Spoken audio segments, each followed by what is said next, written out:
I honestly shouldn't be struggling this much with it. Welcome back, y'all. As promised, I am going to go over my Imperial interview. I have pre-planned this video. I'm just going to talk about the questions that the interviewer asked me, the way I responded, and in general, the things I could pick up that the interviewer liked versus disliked. So hopefully that should get you an idea of how you want to present yourself. Like, the interview was supposed to last 30 minutes, but I ended up talking to this guy for around 40-45 minutes. So yeah, it was a great conversation.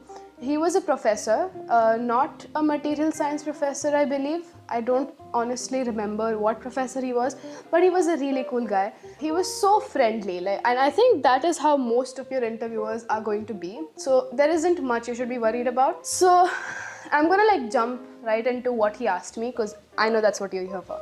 He asked me to introduce myself. How I responded, I started by just saying that I'm the first one in my family to pursue a scientific field, and that kind of first things first obviously means that I'm not going into this because of nepotism. I am actually really interested in the field, and I went against the odds and did something I really wanted to. Talked about how I really like giving back to the society, in the sense that I use my skills for the betterment of the society. That's what I said.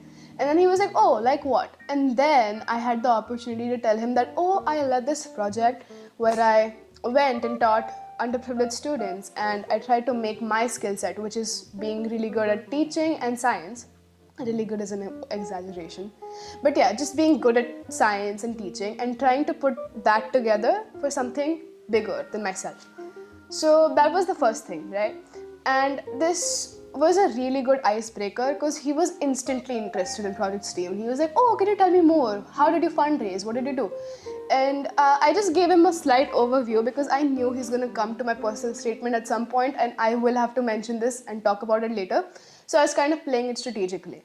Then what he did was he literally told me that I'm going to open your personal statement and I'm going to start skimming through it, and then whenever I find something I want you to talk about, I'm going to ask you about it. So the first thing he came across was this internship that I talked about, especially about this electroplating site visit. So obviously he knows what electroplating site is. He wanted to see if I knew it. So he asked me, what do you recall? What apparatus was used? And how exactly did they carry out the process? What did you see, basically? I was expecting him to obviously question me about the stuff I've written, but honestly I didn't write much about electroplating in itself, but I wrote about the things I learned around it. And this question kind of threw me off. I think this was the only question where I kind of got lost in the technicalities of it. I think this was the one question that I could have done better on, but he was really chill about it. He was like, okay, if you don't remember, that's all right, that's fine. And I was like, okay, I'll tell you what I remember. And then I just kind of built from there. And the stuff I didn't remember, he didn't care about it because he also knew that was 2 years in the past. What he was doing was he was actually going through my personal statement line by line and then just asking me about stuff he was interested in. So he asked me about this course I took on material science, which was an online course, obviously, but he asked me what I learned. So this question I knew was going to come up. So I had done my research really well. Even before, the day before the interview, I pulled up flashcards and to remember, and not mess up. But yeah, I talked about the Arrhenius relationship and thermally activated processes, which is what the course was really about. And for him, it was really he was pleasantly shocked that as a high school student, I could recall so much and know so much about the core materials, something that's not taught in high school. So he was really impressed with that. He's like, okay, well, you kind of already know the stuff that we teach in the first half of second year, so that's really nice. And I was like, well, thank you. So that was one thing. That is when I think he really started to see the potential after my kind of flopped first question. He asked me about my curriculum shift from CBSE to A-levels. He was like, was it difficult? What did you think? And I just answered it honestly.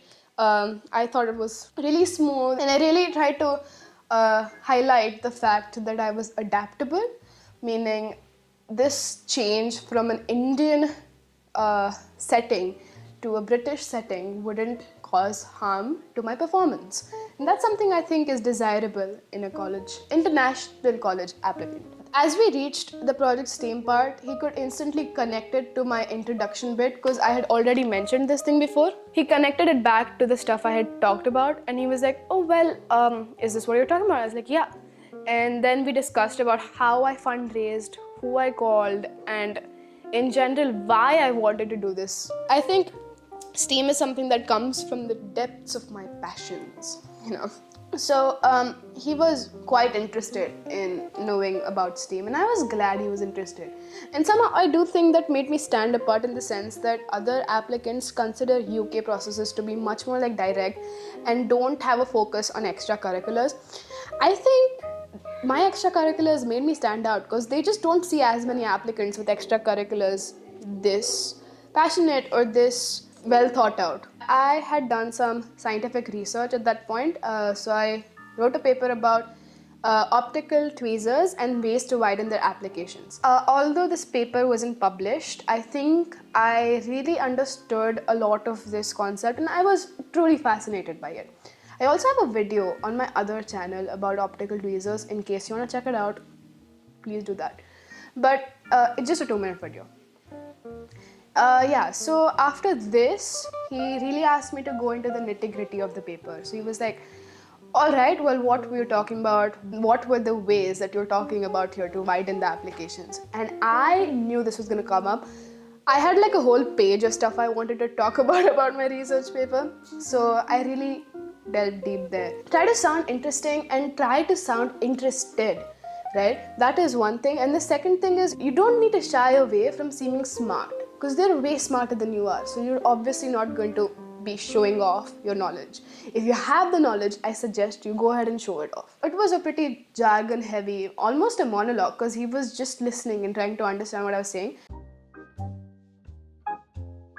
Shockingly, he did not ask me anything to test my knowledge.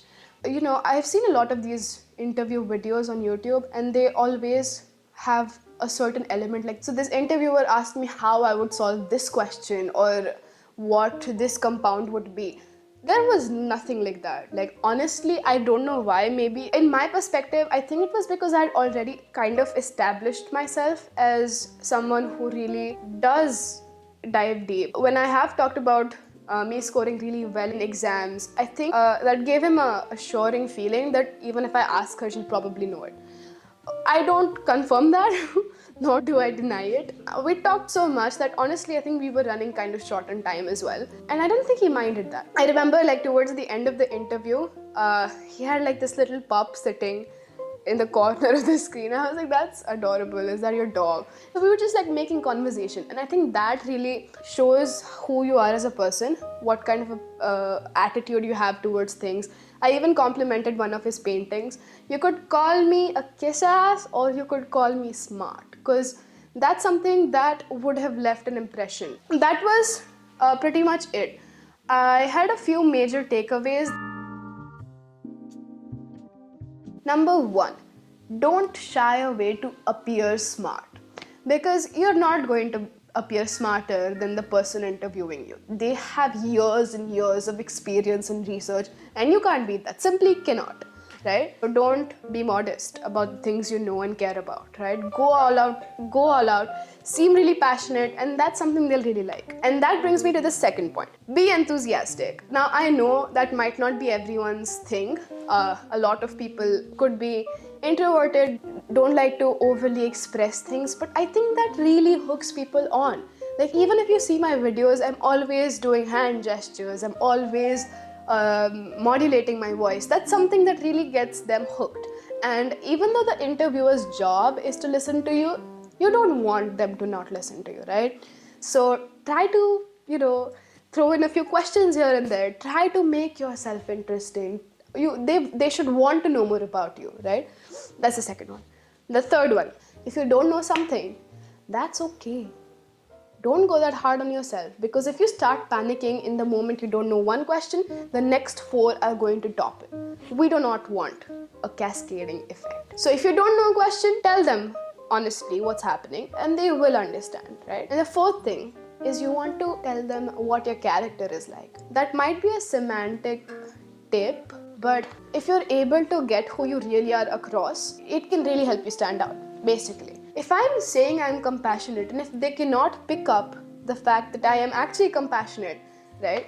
They wouldn't want that. And if I'm saying that I love talking to people and I'm talking to the interviewer like lousily, he's not going to believe me. And the last thing you want to come off as is a liar.